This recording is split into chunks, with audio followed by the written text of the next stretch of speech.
তো আমরা চলে এসেছিলাম গুড়াপের একটা লজে, যেখানে সাতখানা এসির একটা কন্ট্যাক্ট আমরা নিয়েছিলাম। চলো প্রথম থেকে শুরু করা যাক। প্রথমে প্রতিটা মেশিনের ইনডোরের প্লেট আমরা বসিয়ে নিলাম এবং প্রতিটা মেশিনের হোল আমরা করে নিলাম।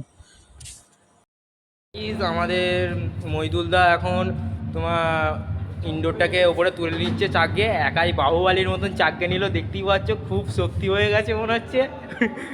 ভাত ডালের পাওয়ার তোমরা দেখে নাও।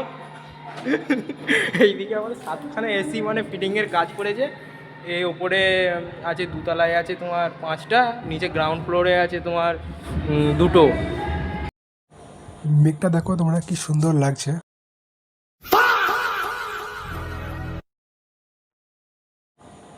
বৃষ্টির জন্য আউটডোরের ভিডিও ঠিকমতো করতে পারিনি, তাই ফিনিশিং দেখালাম ভিডিওটা। তো বাইরের পজিশনটা ঠিক এরকম ছিল। রাত্রি 8টার সময় আমরা কাজ করছিলাম, 8টা থেকে 9টা 10টা বেজে গেছিলো।